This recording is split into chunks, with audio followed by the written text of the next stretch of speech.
இளைஞர்களின் இதய வீரர் சுவாமி விவேகானந்தர். பாகம் 1. விவேகானந்தரின் குழந்தை பருவம். சுவாமி விவேகானந்தர் பாரதத்தின் பெருமைமிக்க பழங்காலத்துக்கும் அதன் எதிர்காலத்துக்கும் இடையே ஒரு அற்புதமான இணைப்புச் சங்கிலியாக விளங்கினார். அவர் 1863ஆம் ஆண்டு ஜனவரி 12ஆம் நாள் திங்கட்கிழமை காலை 6:49 மணிக்கு கல்கத்தா நகரின் ஒரு பகுதியாக சிமுலியா என்ற இடத்தில் பிறந்தார். அவருக்கு பெற்றோரிட்ட பெயர் நரேந்திரன். அவருடைய தந்தை விஸ்வநாதத்தர் சமுதாயத்தில் விரும்பி ஏற்றுக்கொள்ளப்பட்ட ஒருவர். அவர் ஆங்கிலம், பர்சியன் ஆகிய மொழிகளிலும் விவிலியத்திலும் இசையிலும் தேர்ந்தவர். அவர் தாராள மனமுடையவர், ஏழை ஊழியர்களை ஆதரிக்கும் இயல்பினர். நரேந்திரனின் தாய் புவனேஸ்வரி தேவி பாரத பெண்மைக்கு ஒரு எடுத்துக்காட்டாக விளங்கியவர். இறைபக்தியும் சாஸ்திர நூல்களை ஓதுவதில் விருப்பம் கொண்டவர். தன்னளவில் அவர் ஒரு தலைமை பண்புடன் விளங்கினார். வீட்டு வேலைகளிலும் இறைவனின் புகழை பாடுவதிலும் தன் நேரத்தை தேவியார் செலவிட்டார். காசி விஸ்வேஸ்வரரின் அருளால் அவருக்கு ஒரு மகன் பிறந்தான். அன்னையார் பக்தியுடன் அவனுக்கு வீரேஸ்வரன் என்றும் நரேந்திரன் என்றும் பெயரிட்டார். குழந்தை குறும்புத்தனம் நிறைந்தவனாக இருந்தான். அவனுடைய செல்லப்பெயர் பிலே என்பதாகும். கொதித்து குதித்து எழும் குழந்தையை சமாதானப்படுத்துவதற்காக தாய் சில சமயம் அவன் தலையில் குளிர்ந்த தண்ணீரை கொட்டுவது வழக்கம். சில சமயங்களில் அவனுடைய காதில் சிவபெருமானுடைய திருநாமத்தை ஓதினால் அவன் அடங்கி போய்விடுவான். அவனுடைய தொந்தரவு தாங்காமல் அன்னையார், நான் இறைவனிடம் குழந்தை வரம் கேட்டேன், அவனோ அதற்கு பதிலாக தன்னுடைய பூதகணங்களில் ஒன்றை என் வீட்டிற்கு அனுப்பிவிட்டான் என்று கூறுவதும் உண்டு. நரனின் விளையாட்டுத் தோழர்கள் யார் யார் தெரியுமா?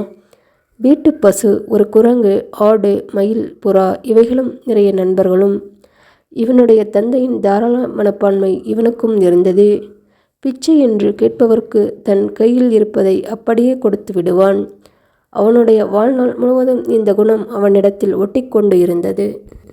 ஒரு தடவை பிச்சைக்காரர்களிடமிருந்து அவனை விலக்கி வைப்பதற்காக அவனது குடும்பத்தினர் அவனை ஒரு அறையில் வைத்து பூட்டிவிட்டார்கள்.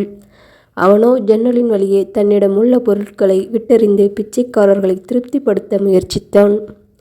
நரேந்திரனின் கல்வி தாயின் மடியில் உட்கார்ந்து இராமாயண கதையை கேட்பதன் மூலமும் துவங்கிச்சு.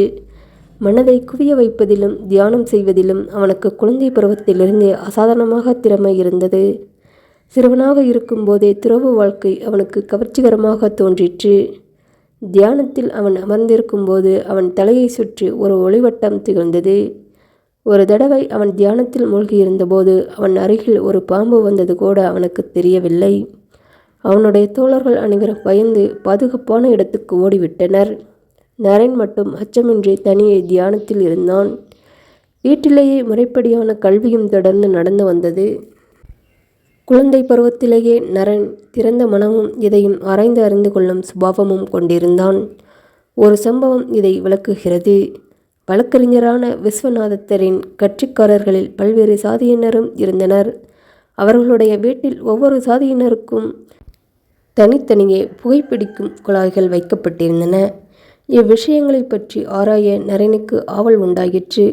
ஒரு சாதிக்கும் இன்னொரு சாதிக்கும் என்ன வேறுபாடு?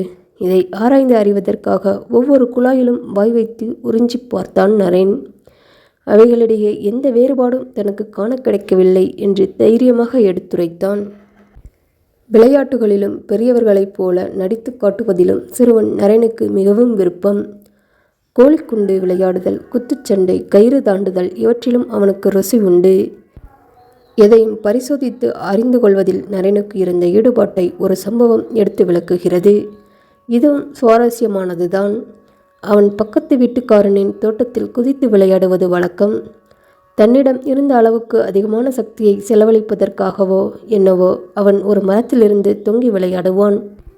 அவனை தடுப்பதற்காக பக்கத்து வீட்டுக்காரர் அந்த சமயத்தில் ஒரு பேய் இருக்கிறது என்றும் பேயின் கோபத்திலிருந்து தப்பிக்க வேண்டுமானால் நரேன் அந்த மரத்தில் விளையாடக்கூடாது என்றும் பயமுறுத்தினார்.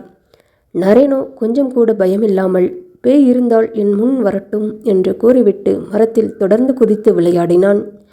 பயமுறுத்தலை பொருட்படுத்தாது மரத்தில் தொங்கி விளையாடினான்.